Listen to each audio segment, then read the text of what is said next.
నమస్కారం ఫ్రెండ్స్, ఎలా ఉన్నారు అందరూ? ఇప్పుడు మళ్ళీ అడ్మిషన్స్ టైం స్టార్ట్ అయింది. స్కూల్స్ అన్నీ హోరాహోరీగా అడ్మిషన్స్ కోసం పరిగెడుతుంటే పేరెంట్స్ కన్ఫ్యూజన్లో ఏ స్కూల్లో వేద్దాం, అసలు స్కూల్ ఎలా ఎంచుకోవాలి, సిబిఎస్ఈయా, ఐసిఎస్ఈయా, స్టేట్ బోర్డా, ఐబీ కరికులమా, ఇవన్నీ చాలా వచ్చేసాయంటే పేరెంట్స్కి కన్ఫ్యూజన్.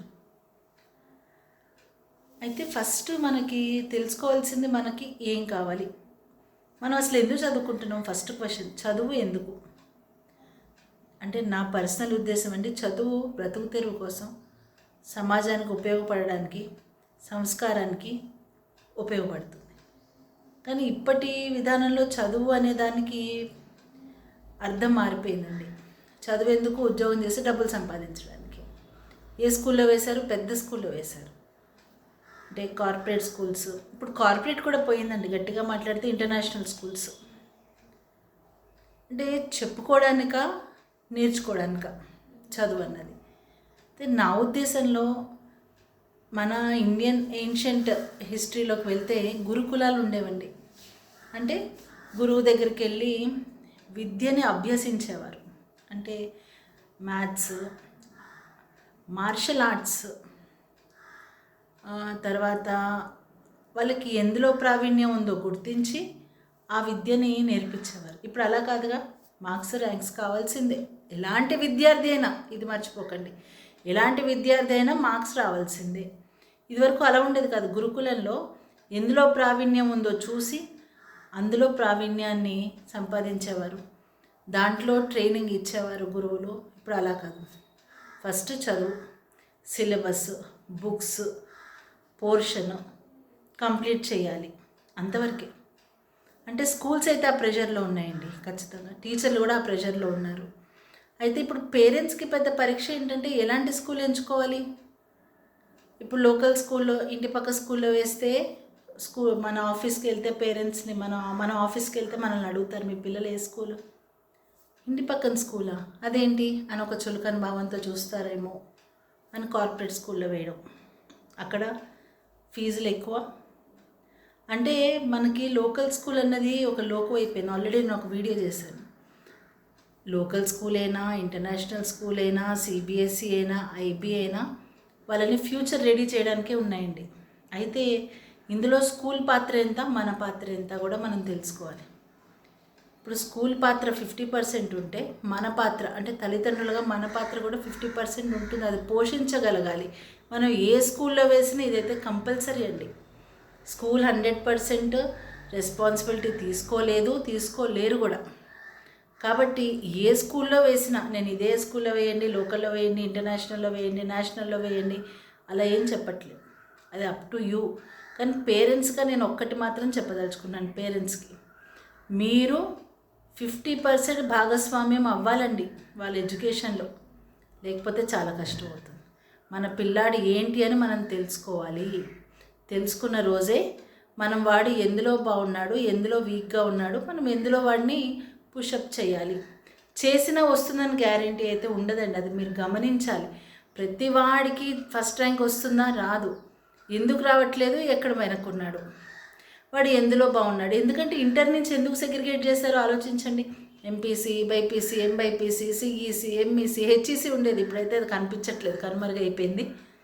ఎందుకున్నాయి ఇవన్నీ అంటే వాళ్ళకి ఏది ఇష్టమో అది తీసుకుంటారని. అదెందుకు స్కూల్ లెవెల్ నుంచి మీరు ఆలోచించరు? స్కూల్ లెవెల్ నుంచే దాన్ని మనం ముందుకు తీసుకెళ్ళాలి. స్కూల్ లెవెల్ నుంచే వాళ్ళకి చెప్పాలి. స్కూల్ లెవెల్ నుంచే పేరెంట్స్ కానీ, టీచర్స్ కానీ వాళ్ళకి పిల్లల్లో ఆ ఇంట్రెస్ట్ని కల్పించగలగాలి. సో పేరెంట్స్ 50%, టీచర్స్ 50% పాత్ర పోషిస్తే స్టూడెంట్కి 6th క్లాస్కి వచ్చేసరికి వాడంతటి వాడు చదువుకోగలుగుతాడండి ఖచ్చితంగా. ఇప్పుడు 10th వచ్చాక కూడా మీరు నమ్మరు, కొంతమంది పిల్లలకి బుక్ రీడింగ్ రావట్లేదండి, చూసి చదవలేకపోతున్నారు. అంటే ఫస్ట్ క్లాస్ నుంచి మనం అన్నీ నేర్పిస్తున్నాం. బేసిక్ ఎప్పటి వరకు నేర్పుతామని బేసిక్? 10th వచ్చాక కూడానా? ఎక్కడ మనం వెనకబడుతున్నాము అంటే 5th క్లాస్ వరకే సరైన ఎడ్యుకేషన్ ఇవ్వగలిగితే 6th నుంచి వాడంతటా వాడు వెళ్తాడు. మనం ఇన్పుట్స్ ఇస్తూ వెళ్తే చాలు. సో మనం పేరెంట్స్గా, ఒక టీచర్గా మన బాధ్యత ఏంటంటే 5th క్లాస్ వరకు వాడిని చాలా బాధ్యతగా చక్కదిద్దగలిగితే ఖచ్చితంగా సక్సెస్ సాధిస్తాడు. అయితే ఇంకో విషయం, స్కూల్ మీద డిపెండ్ అయి ఉంటుందా అంటే ఉంటుంది, పేరెంట్ మీద డిపెండ్ అయి ఉంటుందా ఉంటుంది, స్టూడెంట్ మీద డిపెండ్ అయి ఉంటుంది. ఈ ముగ్గురు కనుక కలిసి పనిచేస్తే ఖచ్చితంగా మనకి రిజల్ట్ వస్తుంది. సో 5th క్లాస్ వరకు అయితే మనం ఏం ఎక్స్పెక్ట్ చేయలేమండి పిల్లల నుంచి, ఎందుకంటే వాళ్ళకి దాని ఇంపార్టెన్స్ తెలియదు. క్లాస్ వర్క్ టీచర్ కొడుతారు అని రాస్తాడు, మా అమ్మ చదవట్లేదని కొడుతుంది అని హోంవర్క్ రాస్తాడు. నా కోసం నేను చదువుతున్నాను అన్నది మాత్రం 6th 7th 8th ఆ లెవెల్కి వెళ్తే కానీ వాళ్ళకి అర్థమవుదండి. కాబట్టి మనం స్లోగా వాళ్ళకి ఇంట్రెస్ట్ పుట్టించి బేసిక్ ఎడ్యుకేషన్ ఇవ్వగలిగితే సరిపోతుంది.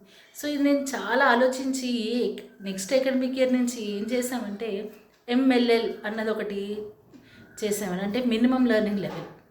అంటే ఏ క్లాస్ పిల్లవాడికైనా ఎంత నేర్పితే సరిపోతుంది. ఓకే, ఇప్పుడు టెక్స్ట్ బుక్స్ ఉన్నాయి, సిలబస్ ఉంది, అది బాగా చదివే పిల్లలకి. మరి స్లో లెర్నర్స్ ఉంటారు, క్యాచ్ చేయని పిల్లలు ఉంటారు, వాళ్ళకి మినిమం ఎంత నేర్పాలి అన్నది ముందే పేరెంట్స్కి సూచించి టీచర్స్ కూడా దాని మీదే చేస్తే 10th వచ్చాక మనకి ఈ బాధ ఉండదండి, అంటే చూసి చదవలేకపోతున్నాడు అని బాధ ఉండదు. మినిమం లెర్నింగ్ లెవెల్ అన్నది చాలా ఇంపార్టెంట్. అది మేము నెక్స్ట్ ఇయర్ నుంచి ఇంప్లిమెంట్ చేస్తున్నాం. ఇది 3 ఏళ్ల నుంచి కసరత్తు చేస్తున్నాం, ఏం చేయాలి, ఎలా చేయాలి. ఆఫ్టర్ కోవిడ్ ఈ బాధ ఎక్కువైపోయింది. సో దీనికి పరిష్కారంగా మేము మినిమం లెర్నింగ్ లెవెల్ అన్నది తీసుకొచ్చాం స్కూల్ లెవెల్లో. అంటే 1st క్లాస్ నుంచి 9th క్లాస్ వరకు వాడికి ఏం వచ్చుంటే వాడు ఇబ్బంది పడకుండా నెక్స్ట్ క్లాస్కి వెళ్ళగలుగుతాడు అన్నది. సో ఇప్పుడు స్కూల్ ఎంచుకోవడం మాత్రం పేరెంట్స్ ఇష్టం, కానీ ఏ స్కూల్ అయినా మాత్రం మీ భాగస్వామ్యం చాలా ఇంపార్టెంట్ అని చెప్పడానికి వీడియో చేసింది. మీ స్కూల్ ఎంచుకోండి, ఏ స్కూల్ అయినా, మీరు మాత్రం 50% మీరు భాగస్వామ్యం కావాలి యాజ్ ఎ పేరెంట్. సో ఇవన్నీ ఆచరిస్తారని, మినిమం లెర్నింగ్ లెవెల్ అంటే ఏంటి, అది ఎలా ముందుకెళ్తున్నామో నెక్స్ట్ వీడియోలో మీ అందరికీ ఎక్స్ప్లెయిన్ చేస్తానండి. ధన్యవాదాలు.